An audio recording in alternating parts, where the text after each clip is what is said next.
second. I'm putting it back up. I just had to start recording. I would like to introduce the whole world to Mark Peterson, who is graciously agreed to do another presentation. This one, he'll tell you about it.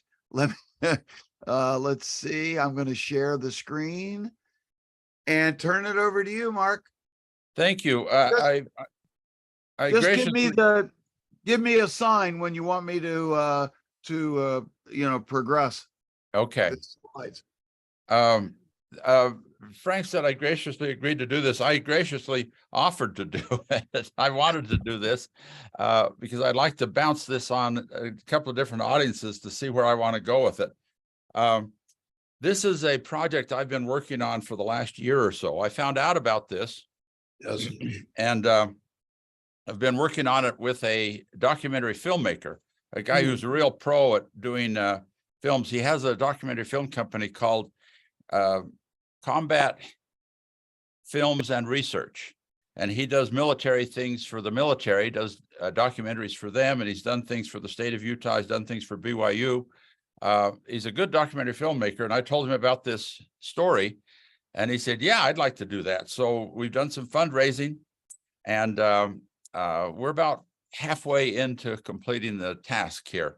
Let's see the next one. I've got a Frank. I got a problem, Mark. I don't know I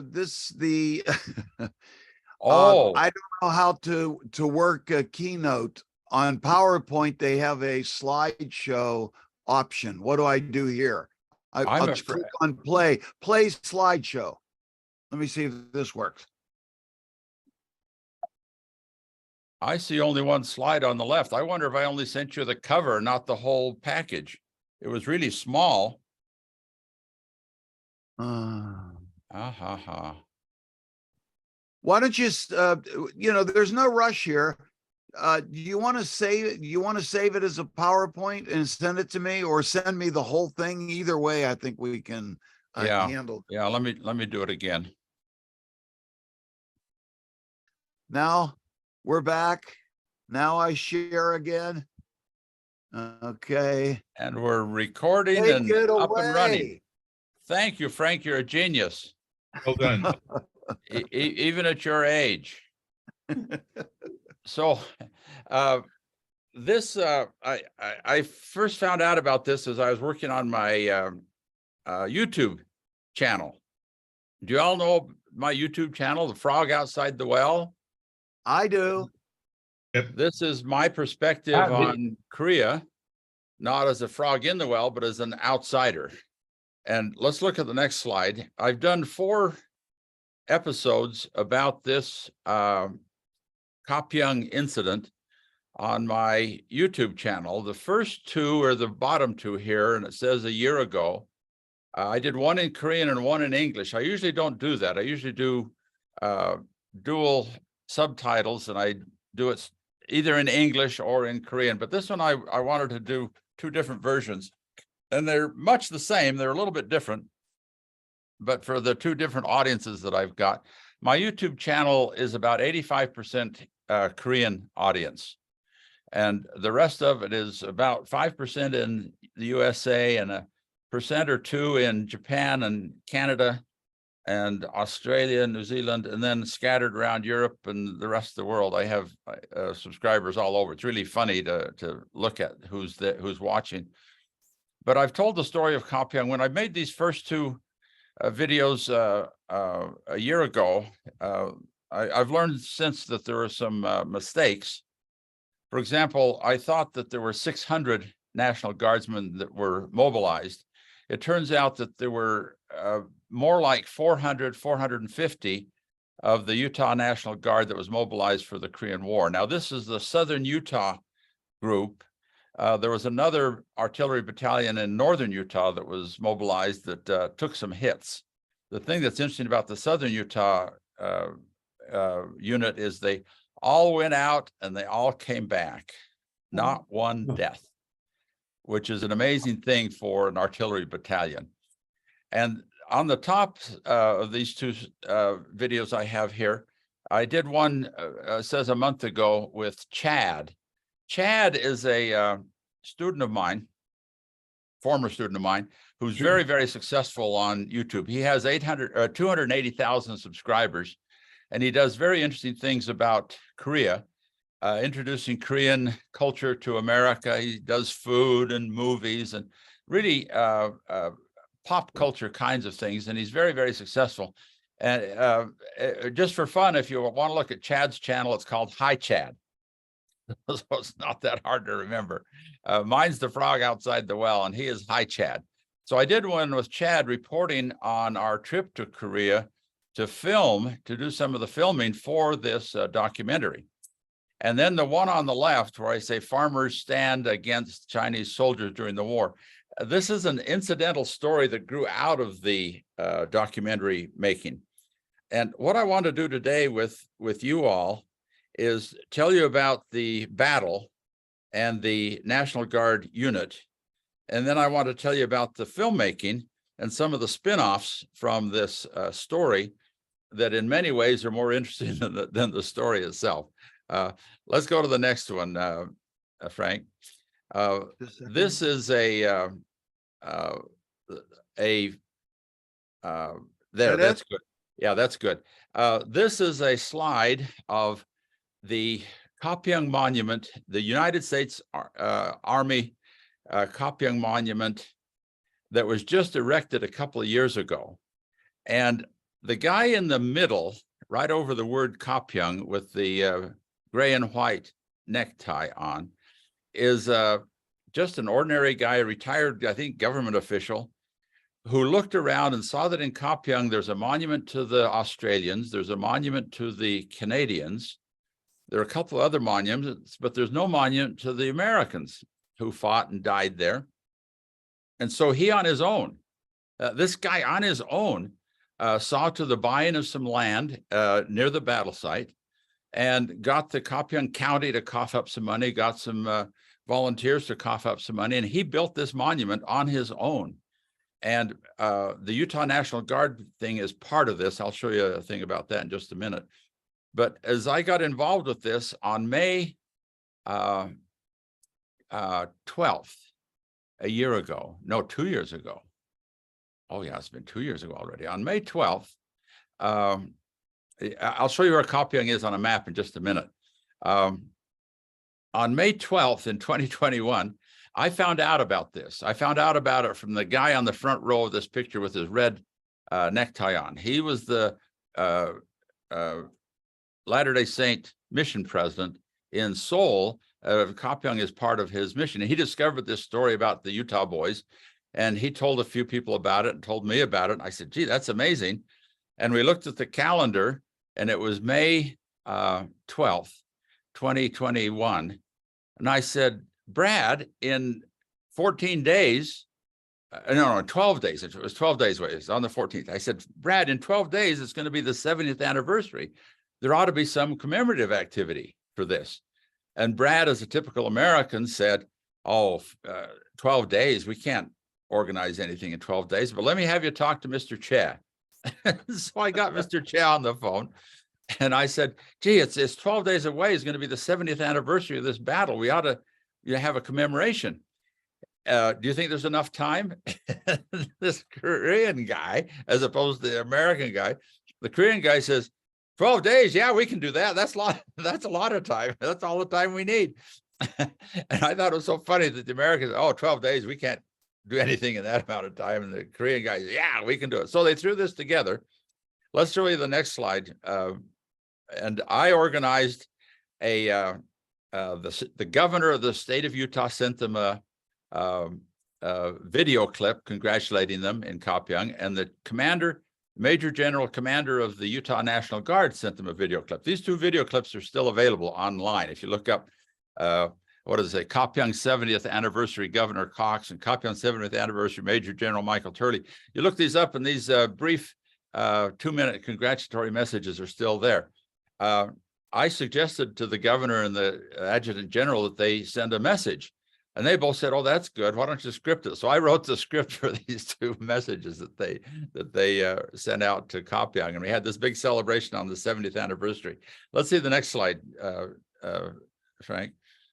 This one is a picture of the similar commemoration that was already up and running. I take no credit for this one. I take full credit for the one in Korea, but for this one, I had nothing to do with it. They were all geared to go.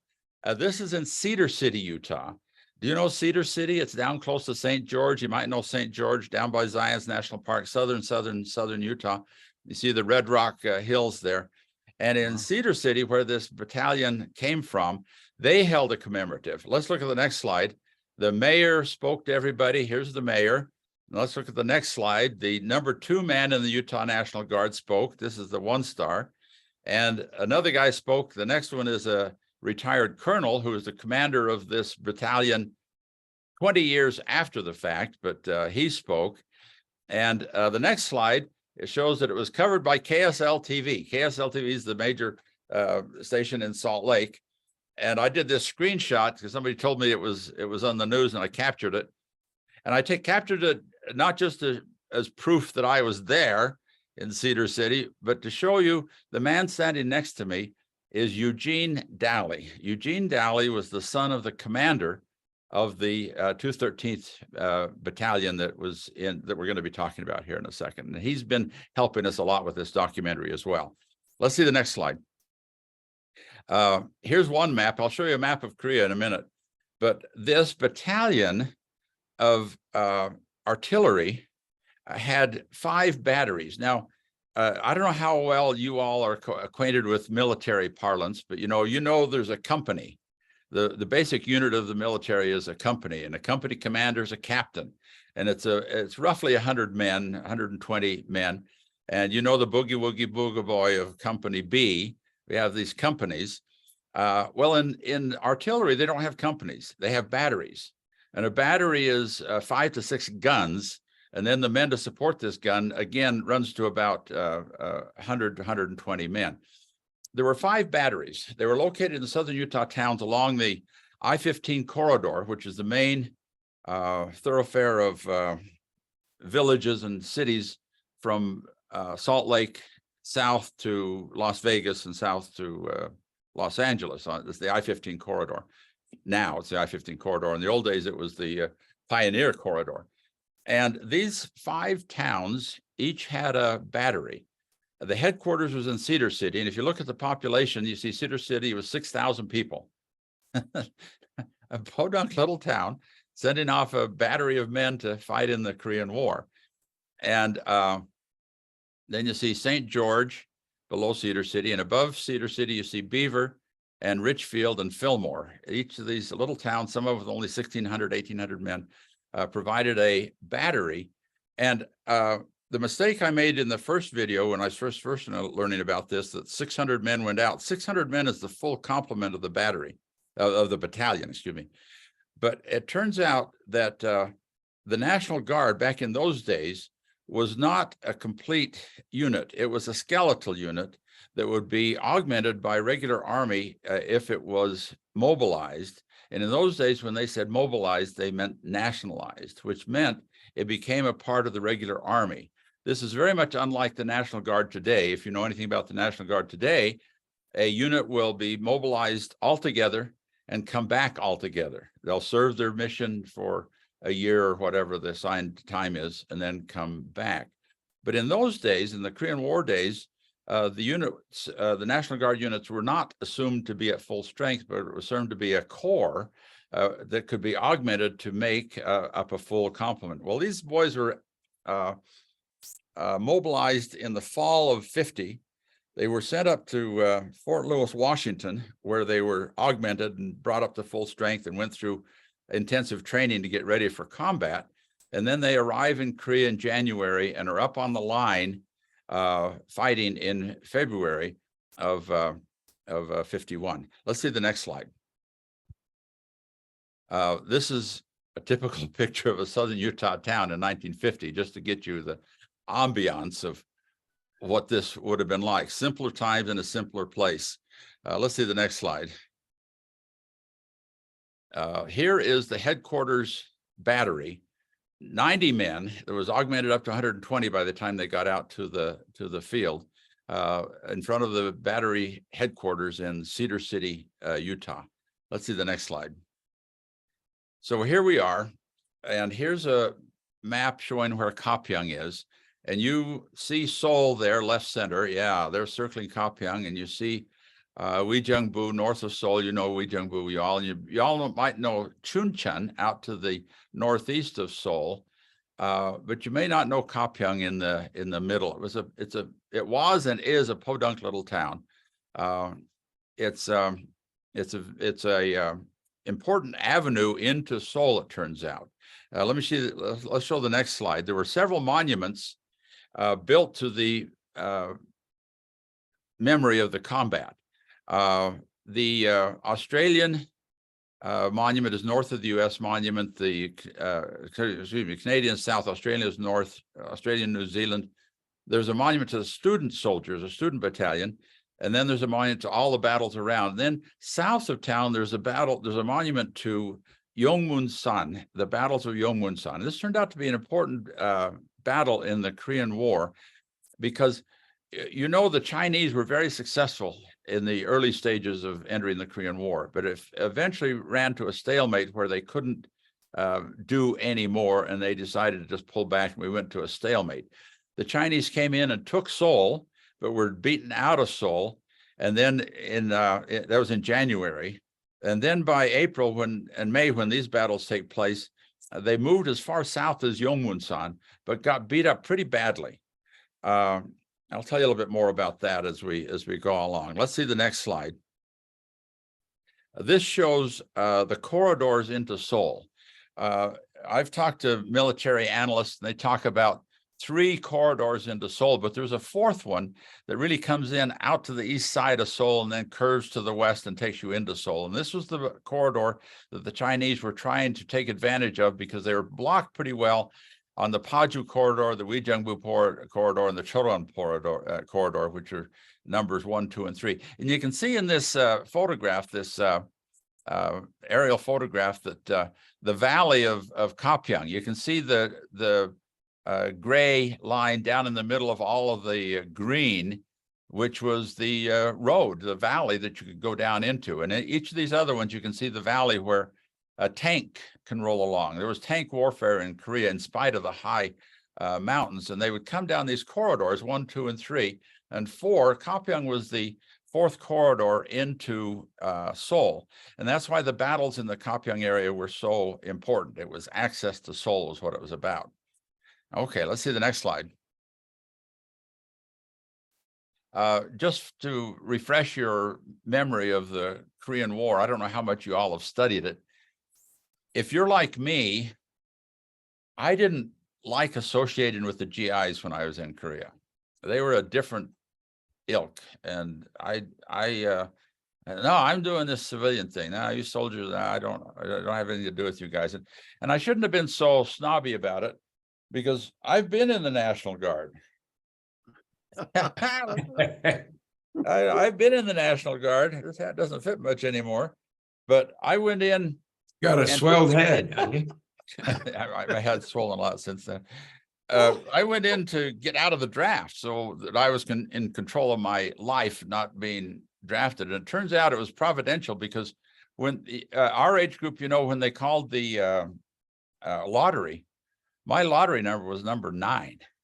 And I'd have been cannon fodder in Vietnam if I'd have not already been in the National Guard.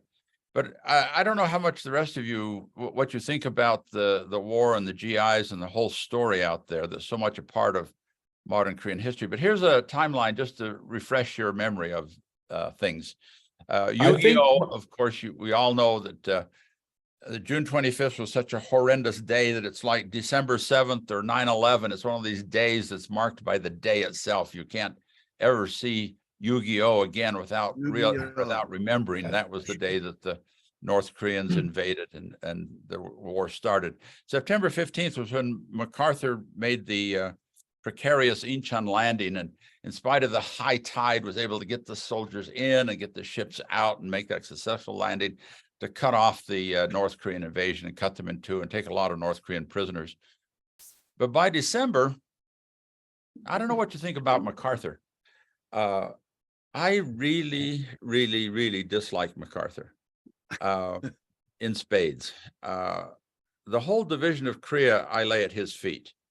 The division of the partition of Germany was because Germany was the perpetrator of the war. So in Europe, Germany was the perpetrator. In the Pacific, the perpetrator is Japan. So let's partition Japan, right? But MacArthur had an idea of protecting Japan and preserving Japan. And he says, okay, Japan was the perpetrator of the war, so let's partition Korea. Korea. You know, which makes no sense at all for Korea to be the sacrificial lamb of the Japanese aggression, but there it is. And so he comes in, MacArthur comes in and lands, and instead of saying we are going to unify Korea, instead of saying the North Korean army has made an illegitimate aggressive move against South Korea, therefore we're going to delegitimize North Korea, and Korea is one nation united once again. Instead of saying that, what did MacArthur say? He said, well, you know, China, Mao has only been on the throne there for 9 months or so. Now is the best time to destabilize China. So he goes up to the Yalu River and starts talking about China. And when people say, well, Doug, they've got a lot of men there. They got a huge army.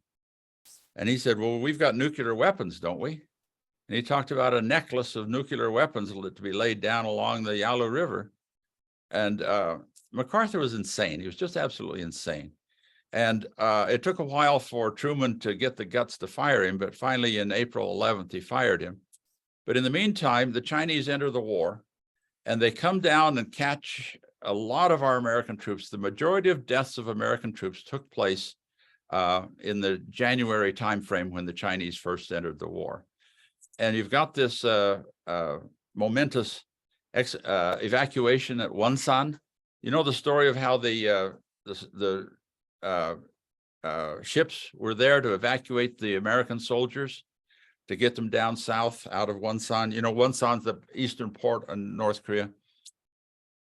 And you know how there were all those refugees were trying to get on the ships too, and the ships were just loaded. They couldn't get any more refugees on. You know the story how the ships pulled back, you know, as if they were going to sail down to Pohang. The ships pulled back and offloaded the tanks and the trucks and the jeeps and dumped them in the harbor up there so that the ships could come back in and load more refugees on the ships. I don't know if you know that story, but it's a tremendous story. And I don't know if you've seen Ode to My Father. Have you seen the Korean movie? It came out about 5 years ago, maybe a little longer. Ode to My Father. Don, what did you think of that movie?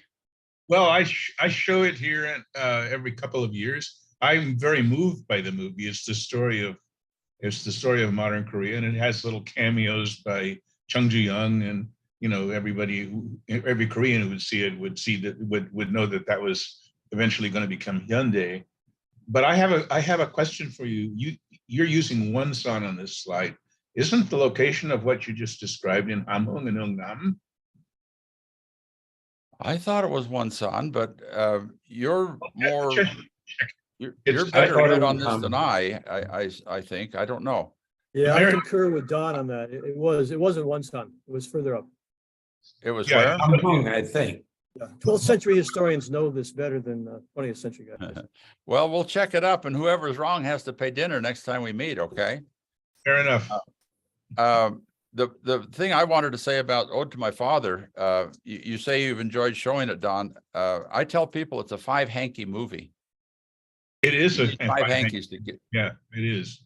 It is, right? It is. It's a hard thing to watch, and of course, at the end, well, anyway. Yeah, Yes. anyway. You But have to see. You have to see it. Don't say about the end, but the one of the first scenes is this evacuation from North Korea. A great movie. If you haven't seen it, you all as K1s, I think you'd really enjoy it. It's sort of our age group lifespan in Korea. The major events, the nurses in Germany, the laborers in the military in Vietnam, and all these sorts of things are all rolled together.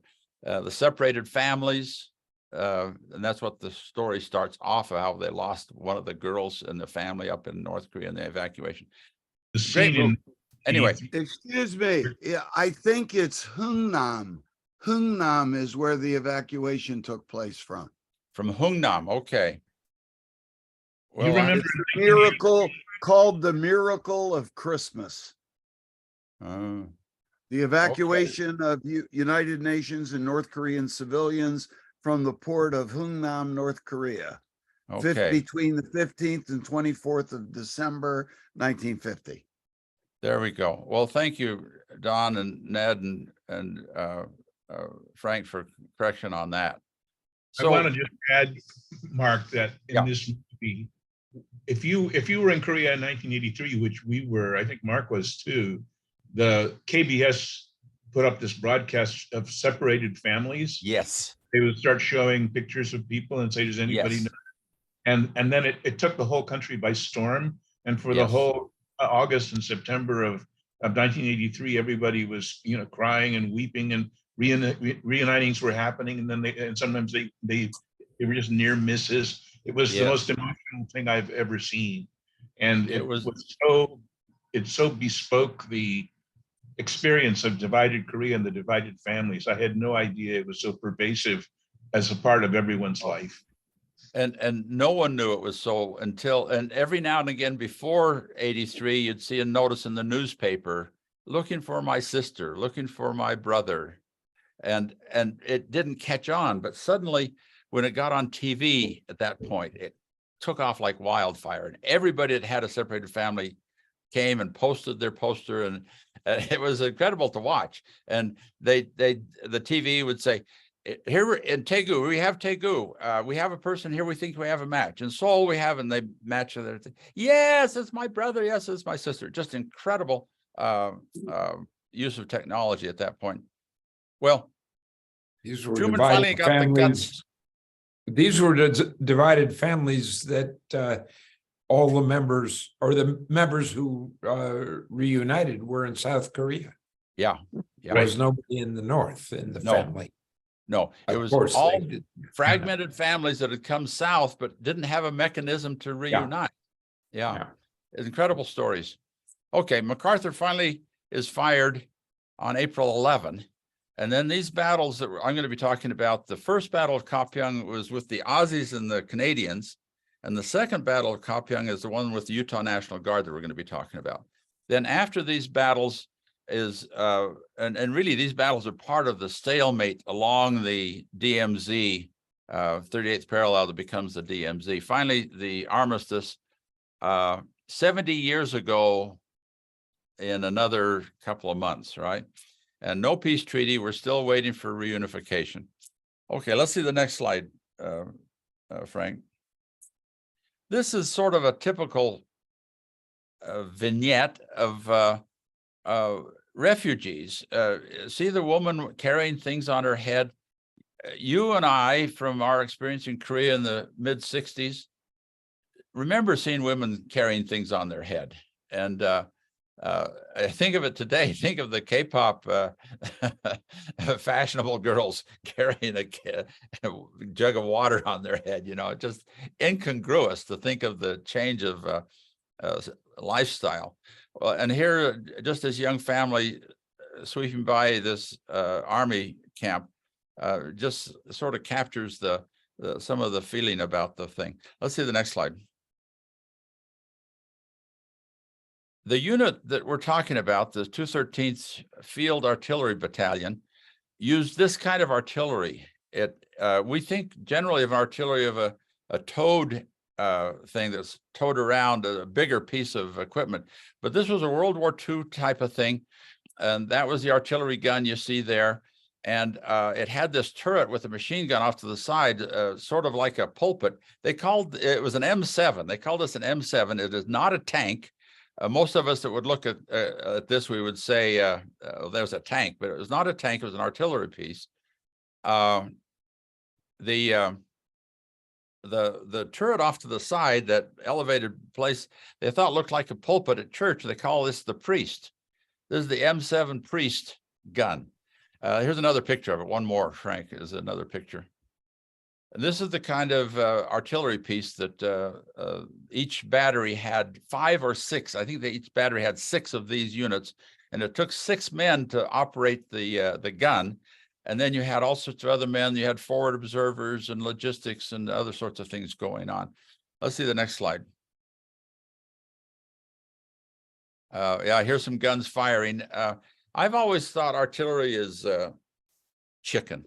You know, it's not the nice way to fight. You know, if you're going to fight eyeball to eyeball. You know, these guys lob these shells in 5 miles away. You know, 2 miles away, and you see it in Ukraine today, of course. Let's see the next slide.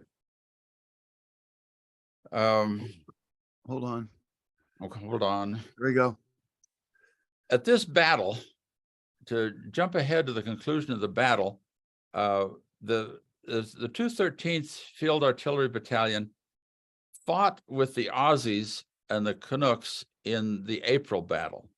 The April battle was a huge battle where in front of the Gapyeong line, up ahead a mile or two, the ROK 6th Division was up there, and they were overrun by the Chinese. The 6th Division fell apart, and the soldiers ran with the refugees to the south. It was one of the worst defeats and most shameful episodes in the South Korean army history.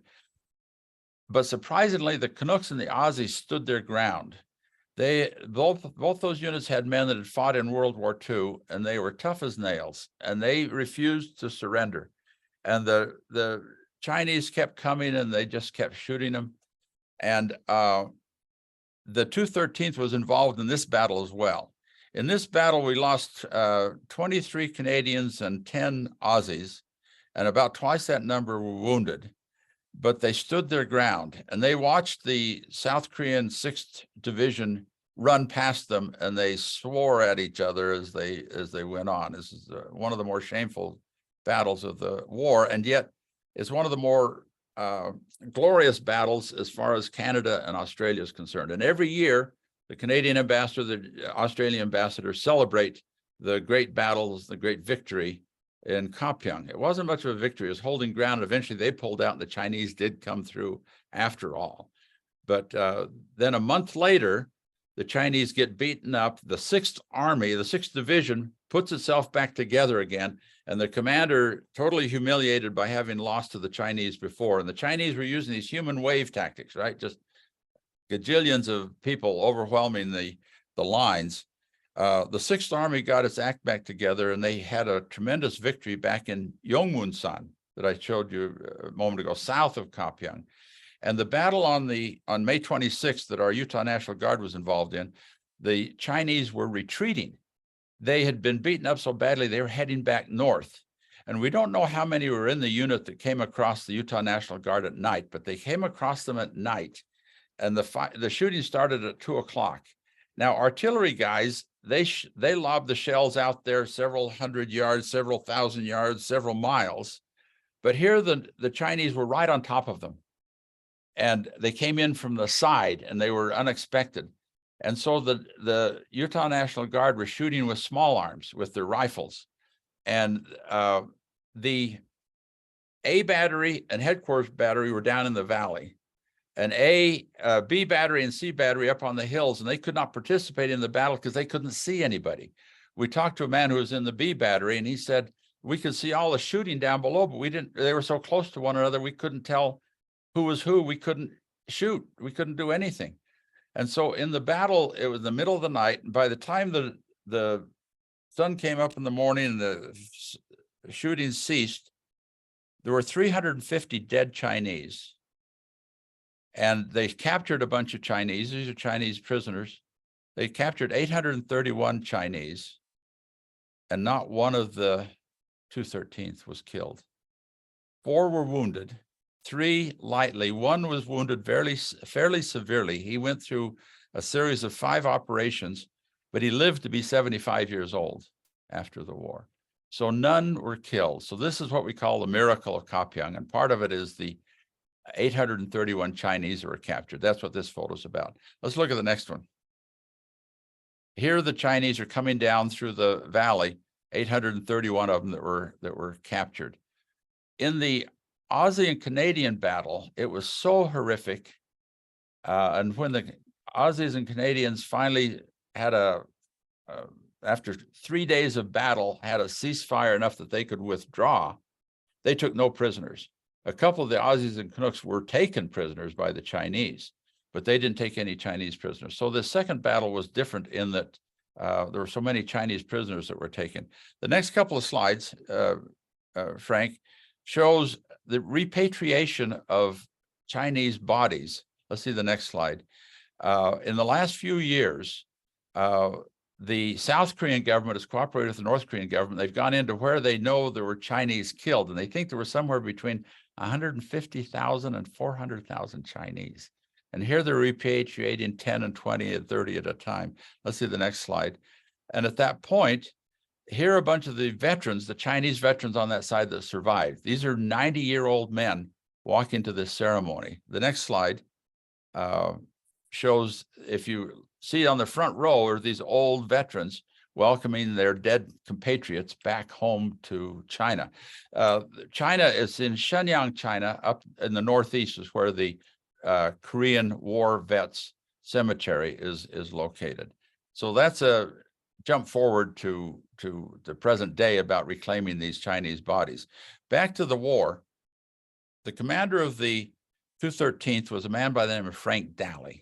Here's a picture of him, and he was a serious man. He's white-haired here this is toward the end of the war, because this is a big gun. They didn't have this big gun at the beginning of the war. They had these big guns at the later on, before he came home. After the May battles, when they started upgrading their equipment. Let's see the next slide. Let me tell you about Frank Daly. Commander of the 213th, he mobilized 450 or so men from southern Utah. 240, these two batteries were on the site the night of the 26th when the battle started, the morning of the 26th. When at that point we thought 3,000 to 4,000 Chinese attacked. We know the regiments. We know there are elements of 2 divisions and several regiments that were involved in the attack. The number might be elevated. I'm suspicious now. I think there may have been more like 2,000 Chinese, but nonetheless, there was overwhelming numbers of Chinese. They couldn't use their artillery, and here's where some interesting folklore comes in. I'm going to talk about folklore of the battle in a minute here. Some of the folklore said that the battle was so intense and so close quartered that they couldn't use their big guns to fire off these big shells.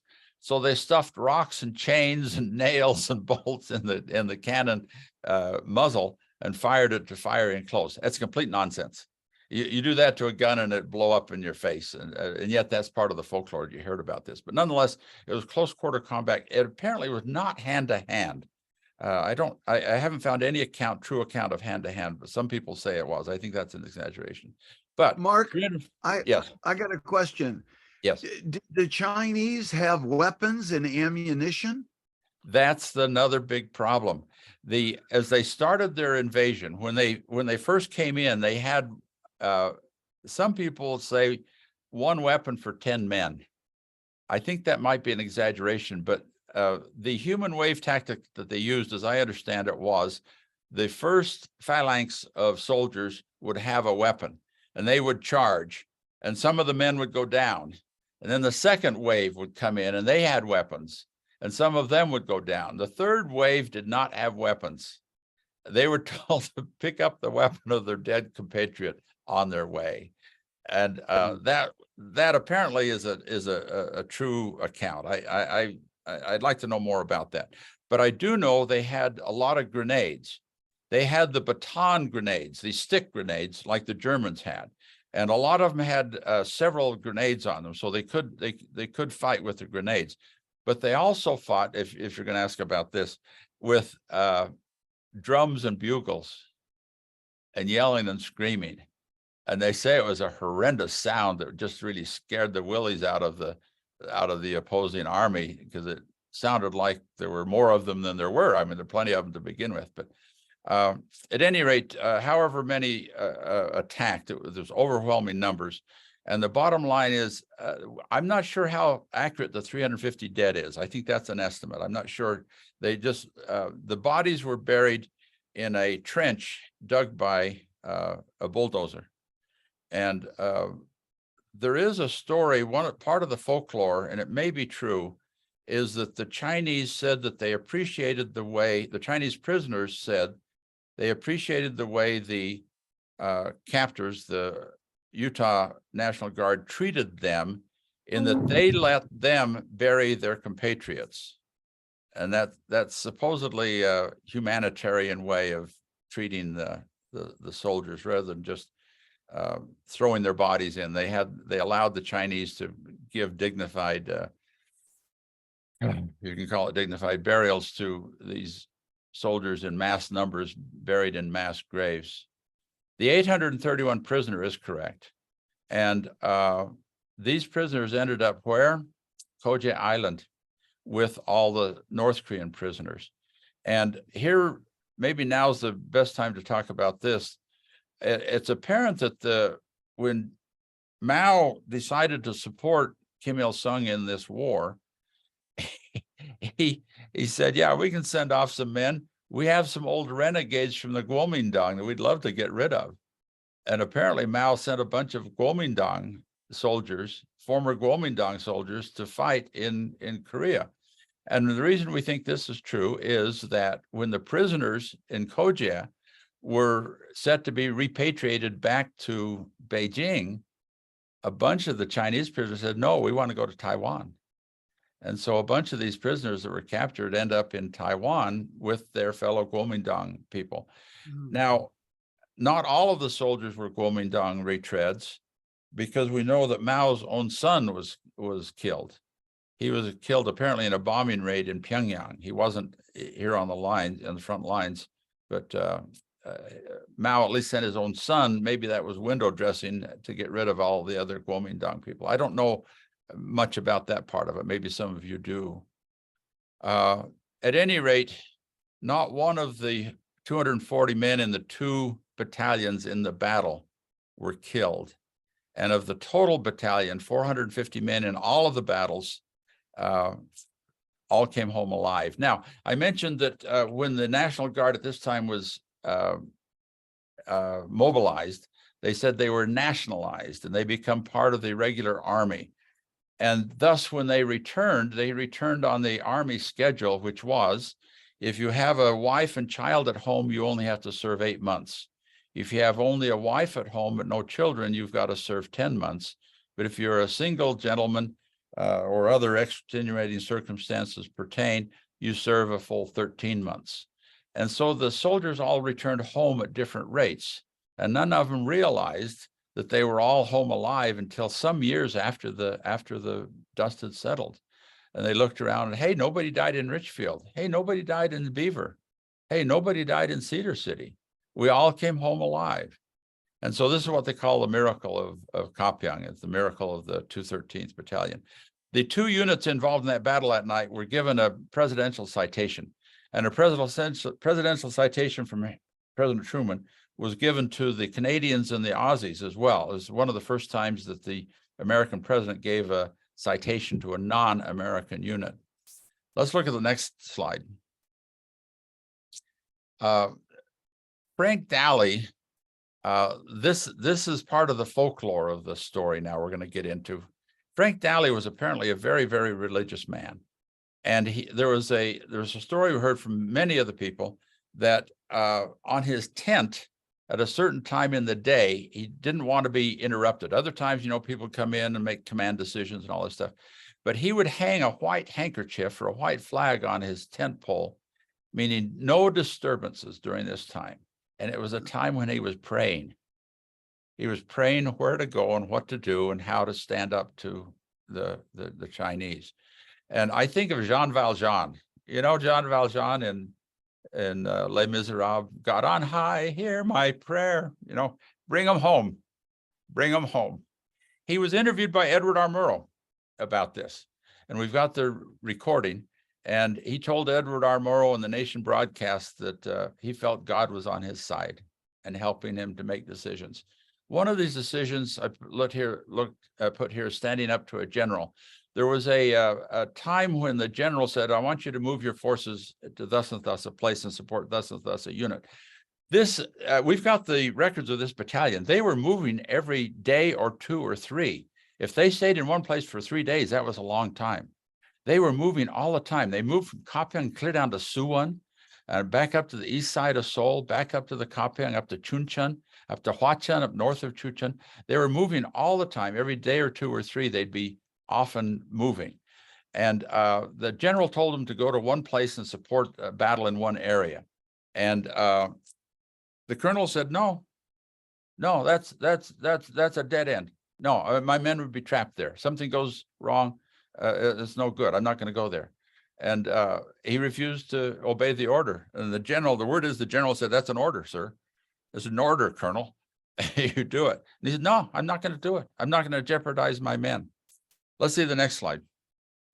Who was the general? That wasn't Arnold. I don't have that one. I don't know if it was Van Fleet or one of the juniors. I don't have that one. That's a good question. I'd like to know the specifics on that.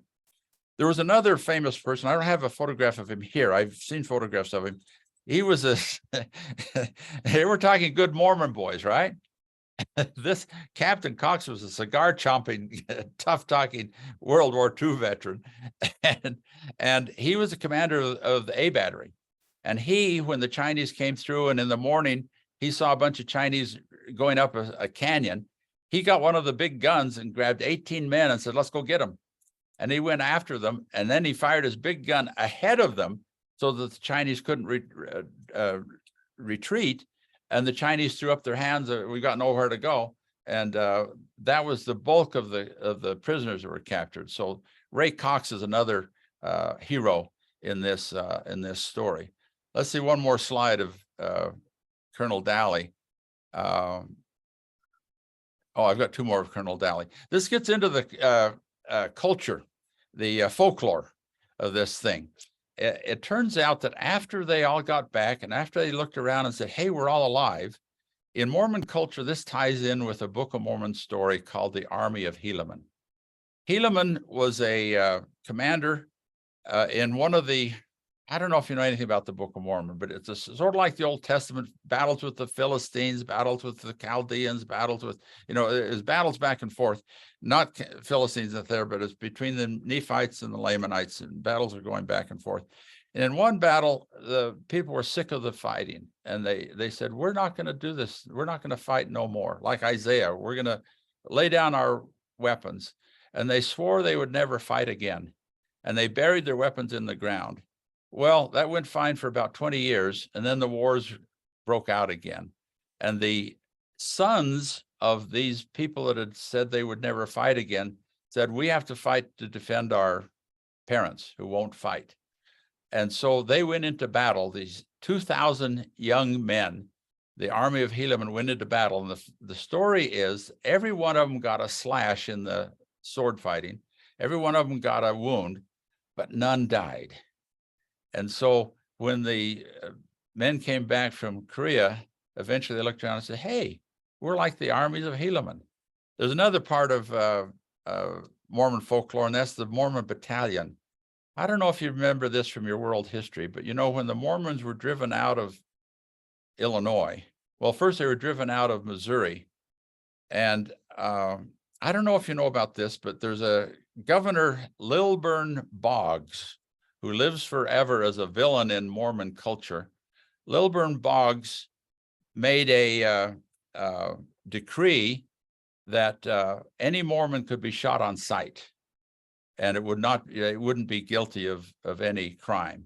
This decree stayed in place until about 2007 or so, when Kit Bond, the senator from Missouri, someone went to him and said, it's still on the books. You can shoot a Mormon in Missouri and you won't be held accountable.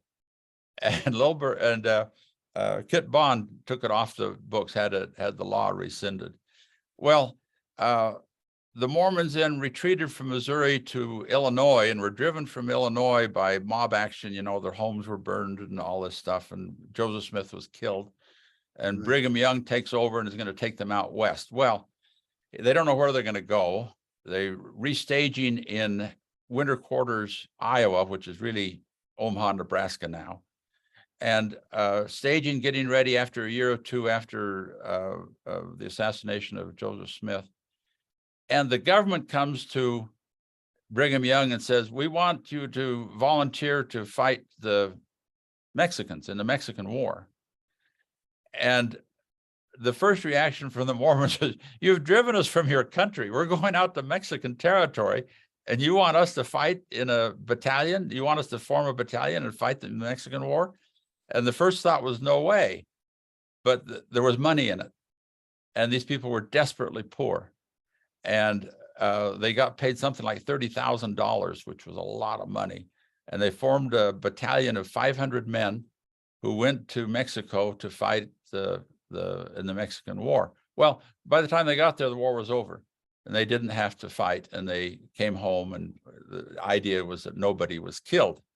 Well, it turns out, I looked it up just recently, 22 men died of disease along the way, which is another thing about war. And 3 more were killed in an Indian attack as the Mormon battalion finished in San Diego. And then most of them went back to met with family back in Salt Lake. Some stayed on in California. But the heritage of the Mormon battalion, where no one was killed, is another part of the culture of this I hope story. they were paid in advance. Say again? I hope they were paid in advance. Yeah, they did get paid in advance. Many of them left families, left women to take the wagon train across the plains while they go off to fight the war. There are few women that went in the Mormon battalion as well. Well, let's see the next slide. I think I've got one more on Frank Daly. Yeah, he said, no, go back one. He said here that he knew the parents of most of these boys, and he didn't know how he would tell anyone that he took this son to war and got him killed. I don't know how I'd tell a parent that. And so he was really diligent to keep all his boys alive. It's an incredible story. And much of the credit goes to this Lieutenant Colonel Frank Daly. Okay, next slide. Here is a picture of him getting his presidential unit citation. And next slide. So it's all commemorated today. This is Cedar City. You see the mayor on the left. You see Frank Daly's son on the right and Frank Daly's grandson. And this is a monument sent by Gapyeong to Cedar City. Next slide shows a Cedar City donation to the Gapyeong site. And that's this book thing, this book scroll, I think, in front of you with Korean on one side, English on the other, telling the story of this 213th Field Artillery Battalion. Then the next slide. This battle is one of the rare lopsided battles in history, but we have a few of them. We have a couple with Isun Shin, right? And we've got a couple with Uchimundok. And so there are lopsided battles in history from time to time, but this one is 350 dead Chinese, 831 captured, 0 Utah deaths, 0 Utah prisoners, and 45 mobilized, 450 mobilized, 450 came home alive. The miracle of Gapyeong. Let's look at the next slide. I want to talk about first, the idea of no one dying in a war is an incredible thing, because in addition to combat deaths, there are accidents. There are always accidents. People die in vehicle accidents in wars all the time. And there are shells exploding, in an unpredictable situation. And there are suicides. There's some men that get out of there and this is not for me, I can't take it anymore. And there are a lot of suicides in war. And there's fragging. You know, fragging, I didn't know about fragging until I learned about the Vietnam War, but if you've got a young buck lieutenant that's taking you off in dangerous places, going to get you killed, well, let's kill a lieutenant. That take care of that. Or a sergeant that's a little bit too big for his britches. Sometimes there are accidents, And so considering that, so-called accidents, there's so many ways that you can die. Now, it turns out the 213th did see 8 deaths. If you look them up, there's a website where you can look up the deaths of soldiers in Korean War. And there are 8 deaths in the 213th. One died 2 months before this battle. It was in Daegu when the unit was staging and getting ready, moving north. He was in Daegu and he got run over by a tank, and he languished in a hospital for about 2 weeks and finally died. He was a boy from Baltimore. He was not one of the Utah boys. He was one of the augmentation. In fact, there were 7 others who died after all the Utah boys had repatriated home. Of these 7 others that died, 2 were combat. And of the 8 total, 6 were non-combat. And it lists what the cause of death was on most of the reports. And it'll say it was a vehicle accident or whatever, or it doesn't say what the cause was. And I think that when it doesn't say what the cause was, that it's probably a suicide. Right. So there are lots of men that die in lots of combat situations, not all part of combat. So it makes the miracle of these boys all alive all the more of an interesting miracle. Okay, one more, or several more. Yeah, and you might think, well, an artillery unit, they're behind the lines, you know, our infantry's up front getting all the shelling and all the battles and such. And infantry is, artillery is 2, 3, 4 miles behind the lines. But artillery units get shelled, and people tell where the shells are coming from, and then they lob their artillery into that. You see it in Ukraine today. And there were 4 artillery battalions that were caught up in North Korea when the Chinese came in. And these 4 units took losses in roughly the 40% range. Of a unit of about 500 men, there were several units that took 400 deaths. So artillery, you can't say, hey, they're behind the lines. Yeah, no wonder so many survived. It's not that at all. They take their share of deaths as well. Next slide. So we've made, I made those 2 other videos early on, and then I recently made the one with Chad about the behind the scenes. BTS isn't just Bangtan Sonyeondan, it's also behind the scenes. I did a behind the scenes video of shooting filming the battle, the documentary. And then there's one here, see the old man in the background on the video on the left. I want to tell you about him. It's really an interesting side story. Let's look at the next slide. This is from the BTS. Here are the 5 men that we found. We found 5 survivors in Utah. And since we have recorded them in the last two years, the man on the upper right and the man on the lower left have both died. These men are 90, 92, 94 years old. The other 3 are still alive. I talked to the one in the middle on the phone just the other day. They're still alive and doing well for 92-year-olds. And remember when we saw the Chinese repatriating they got out the old veterans, they're 90 years old. Although some of the Chinese were 16-year-old boys, 17-year-old boys. So some of them may be in their 88, 89th year, 72 years ago now. Let's see the next slide. We have access to all sorts of declassified documents now. Here's a command report of day-by-day activity of the unit. And we've got several of these secret documents that we're using in our documentary. Let's see the next one. Here we are in Korea at the foot of this flag monument. You can see my gray hair there. The man on the left is Dodge Billingsley, the producer of the film. The man in the sort of middle is one of our funders who's put in some money for us. And the woman who's got her back to us, let's see the next slide. You can see the woman here. She's a local producer who was a friend of a intern that worked with Dodge Billingsley on a previous film. And she helped us out on some of the logistics, and here with a couple of the local helpers. Let's see the next slide. We went to the site. Here is a signboard showing where this battle took place. The monument, the U.S. monument, is in town in Gappyeong. This is outside of town, out in the hills there. We went out there, and the men that were there lived there and knew where the battle took place. And so we went up and saw all of that. Let's see the next slide.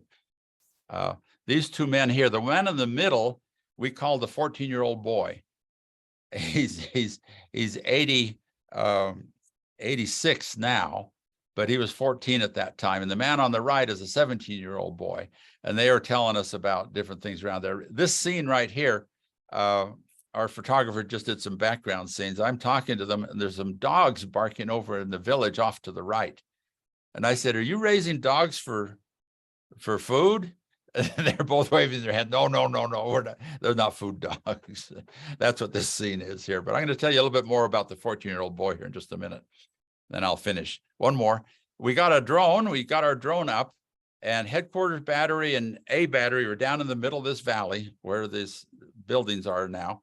Battery B was up on our hill to the left, and battery C was up on our hill to the right.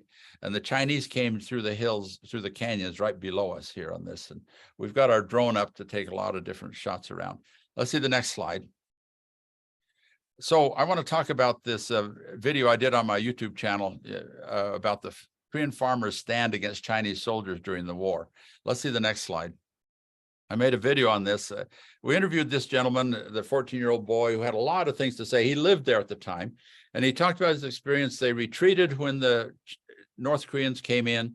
They came back home. They retreated. They went as refugees when the Chinese came in. They had nowhere to go. They couldn't make it to Busan. They came back home and hung around with the Chinese. And he was telling us about, what it was like for him. And when the GIs came in, I said, "What was it like when the Americans came in?" He said, "Oh, the Americans were great. They give us chocolate." He held up his hand. "Chocolate, give a me," he said. And he remembered as a boy getting chocolate from the GIs. I asked him if he had pudechige. He said, "Oh, yeah, we had pudechige." Pudechige is eating the leftover food in the garbage cans from the GIs. And you talk to people from this time frame, and they wouldn't have survived without pudechige. And then he told the story here, and he told it again out at the site when we went out several days later, of his father. And at the time, I thought it was just a sideline story, but later on, I started thinking, this was really a story. What he said was, when the Chinese came in, they were starving, and they'd go through our villages, sticking rods in the ground, iron, rods in the ground, looking for hidden food, because the South Korean villagers, to protect their food so they could eat, would bury food sources in containers in the ground so they could dig it up and eat, for fear that the Chinese would come in and just maraud it all. So the Chinese figured out that they had food buried in the ground. They'd go through with rods, sticking rods in the ground. Dang, they hit something, they dig it up, and there's some rice or some potatoes or some corn or something, and the Chinese would eat it. And he said the Chinese were desperate. They had a sling over their shoulder, a kind of a tube that they wear over their shoulder that was full of corn powder and corn flour and cornmeal biscuits that they would eat. And so they were desperate for some good food. And he's saying that he interacted with he saw the Chinese. He said the Chinese were decent people. They're decent people, except for once in a while there's a renegade. And he said, one day my father and I were out in the village, and a Chinese soldier went chasing after a young Korean girl. And she jumped across the ditch, the stream, and ran up the hill and escaped from him. And then he turned his attention to an older woman, Najima, who was carrying water on her head, or carrying a package on her head. I think he said water. And this Chinese soldier went after this woman. And the young man here, this 14-year-old boy, said, my father went up to him and called him over and sat him down. Show me the next slide, Frank. And this gentleman here, he's a countrified farmer, but there was something about him that just really struck me as being very refined and dignified. And one of the things was he did this writing hanja in your hand. You know what I'm talking about? Have you seen it? You know, when we were in Korea in the 60s, I don't think people do it anymore. But in the old days, if someone wanted to tell you what character they was for their name, or a certain place, they'd write it in their hand. And to write in your hand shows a certain degree of erudition. you know, you're an educated person if you can tell somebody else about a Chinese character in your hand. And this man did that. And I didn't think anything of it at the time, but later on I started thinking, hey, wait a minute, I don't see people writing in their hand anymore. This was really something. And he said, my father was well educated. He said, my father he knew the classics. He knew Kongjia and Mengjia. And he said, my father saw this soldier chasing after these women and he called him over. Yeah. And they can't speak the language. Yeah. You know, and he called him over and he sat him down. He sat the Chinese soldier down and he had pencil and paper and he wrote something. Biltam. And then the soldier bowed his head and lowered his shoulders and slunked off and went back to his unit. You know, at the time he told this story, I thought, well, yeah, that's an interesting story. But later on, it settled in my head, and I thought, that's an incredible story.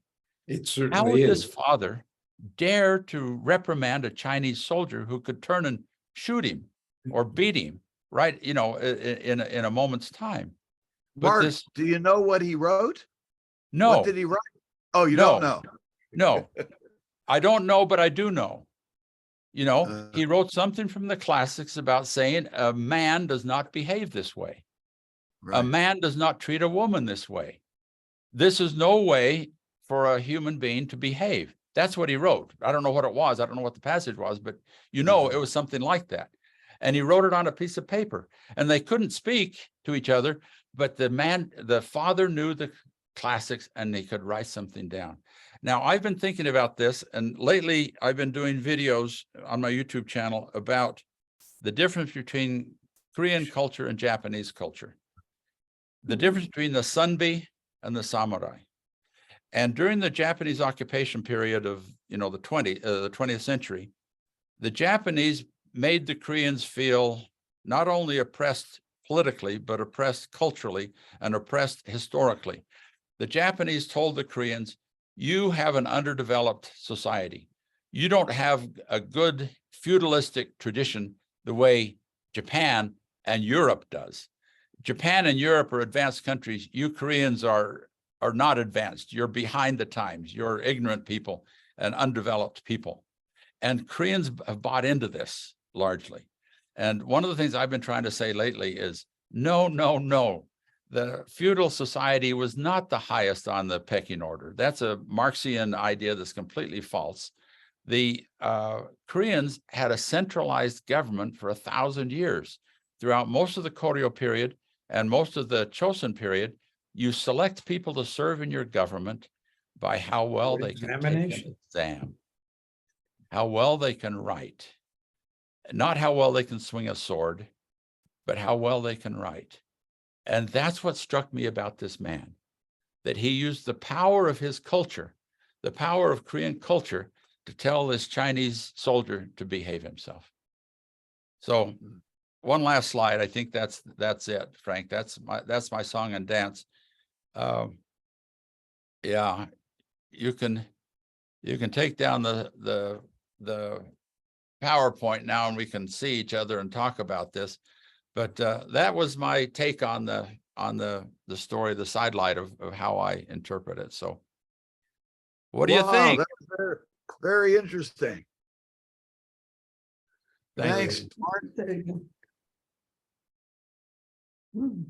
Well, we got a few minutes for some questions. Yeah, I'd love to hear your responses because I think you and I have so much in common from our early experience in Korea and the way we look at Korea and Korean culture. I have a question that really has nothing to do with Korea. But early on, you had pictures of artillery pieces. I don't know what to call them. But so first of all, I would have called those tanks because they had those treads, you know, Yeah. They looked like tanks to me. What Yeah. are they actually called? They were artillery pieces. Artillery pieces. Yeah, it was Oh. mobilized. Oh, see, the name of the unit is the Armored Field Artillery. So it was an armored vehicle. Guns. Yeah, a self-propelled gun is another way to look at it. Self-propelled gun, okay. No, I think most of us as you readily admit, would look at it and say, hey, there's a tank. Yeah. But And is a technically- tank something else? Is it larger? Yeah, a tank is bigger. A tank Okay. is totally enclosed. This thing had an open, it has an open bay where the Okay. men could work to load the gun and unload, take the shell out and load the next shell. And it was a 6-man crew to make the darn thing work. Wow. Not just to drive it, but to fire the gun and all of that stuff. Ed and Diane have their hand up. When you talked about staying away from the military and having the American military and having a jaundiced view of them. Yeah. Well, Diane and I certainly did. And I think that the K1 in general had a view similar to yours. That there were times when the lure of a hamburger may have, it didn't. Cheeseburger. Cheeseburger, sorry. I didn't do that. Diane didn't do that. But anyway. And we had the Seamen's Club in Busan. Yeah, same thing. We're not supposed to go to, but we did. Yeah. Yes. And I've met guys. I went to the Siemens Club in Busan and ate burgers and played pool. It wasn't really military. And I've talked to guys from not previous groups after us who lived elsewhere in the country, and they'd all been to the Seamen's Club. Really? Yeah. One you more know, thing. I think I'm pleased to hear you say that, Ed, because I think I shared, and I think we all shared the sort of jaundiced view of we are different from them. Yes. Yeah, And absolutely. it's sort of unfortunate in a sense because they are us, and they were just a different kind of us doing a different thing, and we need those boys, and what are you going to do? In Yeah. Busan, the commander of Camp Hialeah told the guards to let Peace Corps members on, at will. And Yeah. I used the library there and ate a couple meals, I think. Yeah. Well, when I was first there as a missionary, we didn't have any mail service through the Korean post office. We had mail service through the APO. Oh, really? Wow. Yeah, we to have did reliable our mail through the Korean post office. Yeah. I wanted to add something about Mao's son. Yeah. I've read several different places that the story is that Mao's son, there were strict orders not to cook, because of airstrikes. And Oh. Mao's son was cooking fried eggs or something against orders and died as a result.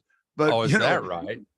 these days in China, they're refuting that story and saying that it's slanders toward the chairman and so forth. But whatever the truth is, Mao never forgot General Peng, the commanding Chinese general. He was never forgiven for allowing Mao's son to get killed. Yeah. But I want Mark, I wanted to say, I loved the last story you told about the father.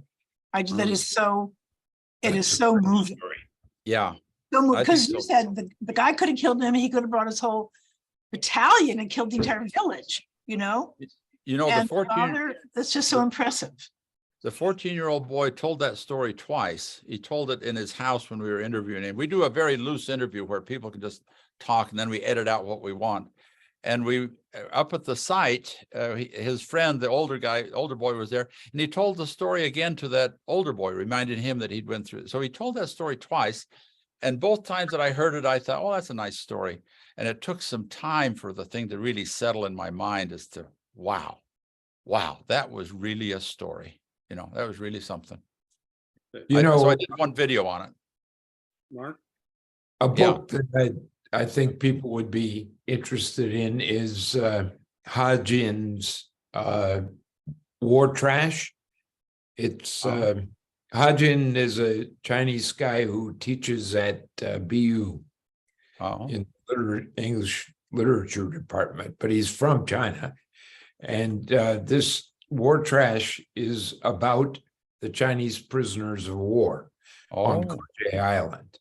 And I can't verify, speak to the accuracy of it, but it certainly reads like, well, Interesting. very interesting, very. Bob Baskerville? Yeah, to that point, I practiced law with a Chinese guy who was from Shanghai. Came to the States back in the 80s. Anyway, he told me that the Yeah, speak up, Bob. pardon me? Oh, Speak up. I was told by a Chinese lawyer who I worked with for several years that those human wave invasions by the Chinese up in the north of North Korea were composed primarily of Kuomintang soldiers who had been captured, and that they were sent in without weapons and just told, you know, you charge them, if you turn around, we'll shoot you from behind. So it seems to confirm the story, you know, what you had heard about the prisoners. So Yeah. these guys, you know, some of them may have made it to Taiwan. That would be an interesting I story. think they did. We've been looking into this. We don't have a lot of money to do a lot of travel and research, but at one point we're trying to get some money to go to Taiwan to see if we could find somebody. And we went through some networking to try to find somebody. And we found one guy who fit the bill, but we interviewed him on the phone, and we didn't know much about it, so it didn't pan out. And that's what we found. Several veterans in the States that are that way too. We found a guy up in Alaska who was seconded to the 213th, and but he didn't have a lot to add to the story as well. So it's a real difficult thing to track down veterans that are 92 years old. You know. Yeah. Well, I think Huh? everybody here remembers the stories about Koje and the repatriation of the Kuomintang Yeah. troops that were captured and held there. In Bruce Cummings' book, Child of Conflict, he talks a lot about how this was made, and it made the American government made a propaganda point out of it, that is to enforce giving these troops the right to go which direction they wanted. The fighting continued longer than it had to do. I mean, that may be Bruce's view, but just the same, the war was prolonged while this was being fought out at the negotiating table. Yeah. Whether the troops were to be repatriated to China or whether they would be, you know, and Lee Sung-man actually let North Korean troops loose, opened the gates at one point and just let them out into the population, which freaked the Americans out something awful. Yeah. While you're listening, while you're being kind enough to listen to me, I have one more thing. I've spent the last week reading a new book by Sheila Yager, Sheila Yager. You may know her and her husband Gio. I think they were in Cambridge and all. This book is called the Other Great Game. And the great game, you know, is Britain and Russia fighting over Tashkent and whatever, and you know, trying to keep the Russians out of India. But in this, she really lays out how the understanding of the world of this region included Manchuria, Chosun, and Japan. And that the story has to be told together. The government in China under Liu Zhang, around the time of the Russo-Japanese War, and how the habit of thought of this was that it's a region, and the way she discloses the regional interactions among the armies, political forces, colonizing programs, and so forth of this region, reminds me not to be such a narrow Koreanist and to try to put things in a much wider context. If that's the case, then to come forward to what you were saying about General MacArthur, at the time of the division, I think that the Japanese Empire, at least the core of the Japanese Empire, was regarded maybe by people with superficial knowledge of Japan, Chosun, and Manchukuo. Yeah.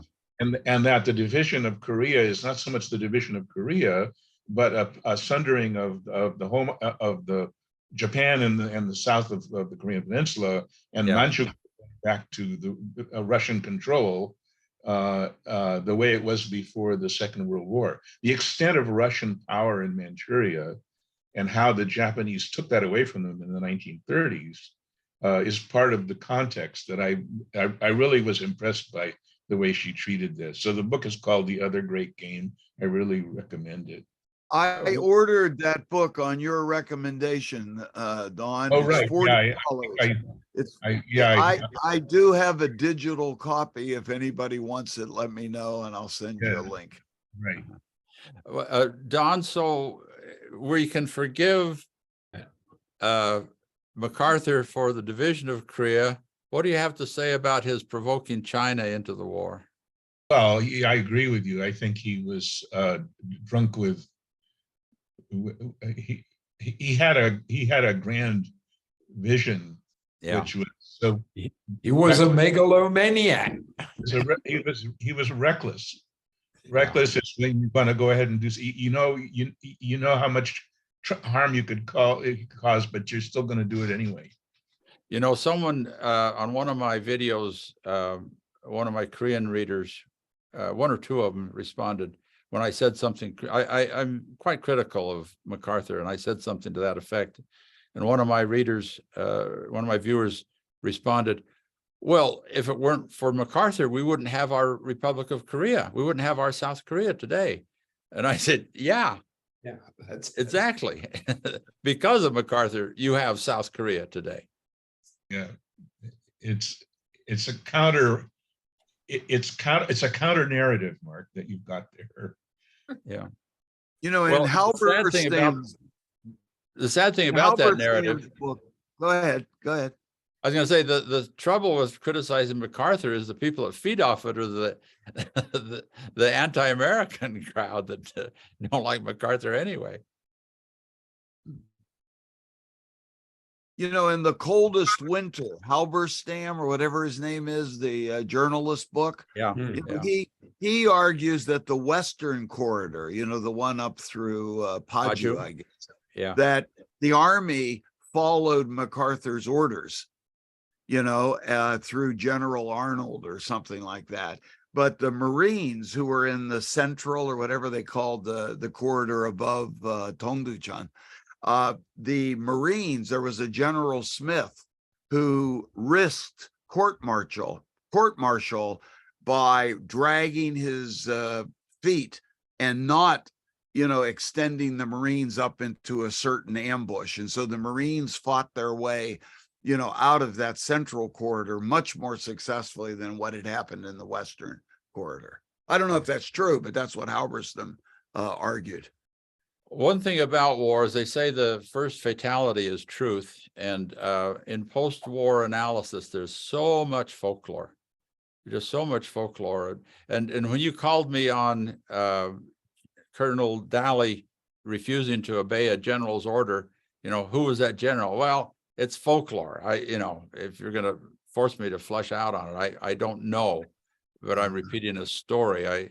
I'd like to substantiate that. And what we're trying to do, Dodge Billingsley, this filmmaker that I'm working with, is extremely meticulous. He's really good to work with. He doesn't put up with any nonsense. You know, he wants to know exactly, you know, who, where, why, and how, and doesn't accept any of this folklore, any of this business of stuffing rocks and chains and nuts and nails in the barrel of a gun because you're in close quarters. That's one of the most ridiculous stories you can imagine, and yet people repeat it all the time when they talk about this story. Maybe we should have a last question Bob. because we've had Mark on stage here for at least an hour and a half. Has it been that long? I'm sorry. No. no. It's very interesting. Who has the last question? Is there a There's last Bob. question? Diane's hand up, or is that? That's my something? hand. She doesn't have her. Bob's got his hand up. Bob, Oh, that's not. Yeah, my question is, do you know, Mark, do you know Mike Devine? No. Mike Devine was in Korea 8 or 9 or 10. He now lives in Seattle, and he's a historian, and he was the director of the Truman Museum for several years, and has just finished a book about the history of the Korean War, not specifically the Korean War, but how history of the Korean War has changed over time. In other words, the Korean War was regarded in one way in the 1950s, then in the 60s it changed. In other words, you know, the future is determined, but the past is constantly changing. Yeah. So this, his book is just coming out, University of Hawaii? No. Massachusetts. Yeah, at any rate, his book is just coming out, and I can't remember the name of his book, but I think that you and probably the rest, I've read the proofs early on, and actually he asked me if I had any comments. I didn't really, but I thought it was. What's the name? Mike Devine? Mike Devine. He was Michael- Korea 9 or 10. Michael Devine. And so I would highly recommend, I guess that's not a question, but my question was, do you know Mike Devine? No, thank you for the tip. And you Bob know, was in the Peace Corps? He was in the Peace Corps. That's right. We trained him. Yeah. Tom and I trained Yeah. in Hawaii, and he was one of our trainees. Now he lives in Seattle, so we're good friends with them. And he was at Sogong. He taught at Sogong. Yeah, So- and he also wrote a book on Hulbert. Underwood. Was it? Yeah, I'm sorry, Underwood. Horace Underwood. Horace Underwood, right. Yeah, he interviewed Horace Underwood and then wrote a book. It was a commission by the Korean government to write this this Underwood book. Yeah, anyway, that's it. Mike Devine. well, So thank Frank, you. Bring him in, bring him in the future as another speaker. Well, actually, we might have, that would be, if you are interested, I would talk to Mike Devine about giving a presentation. Sounds Uh, good. That would be great. That's- Okay, all right, I'll talk. That would be really great. So I'll leave this open if there's anybody who wants to to chat further. But thanks again, Mark. That was really great. Can't wait for your next presentation. Well, I'm always good to go. I've got several ready for you whenever you want. Okay, thanks, Mark. Meanwhile, you can. Bye, guys. Mark. Bye, Thank guys. you. Thank you. Thank you. Thank you. Take care. Nice to see you all. Okay.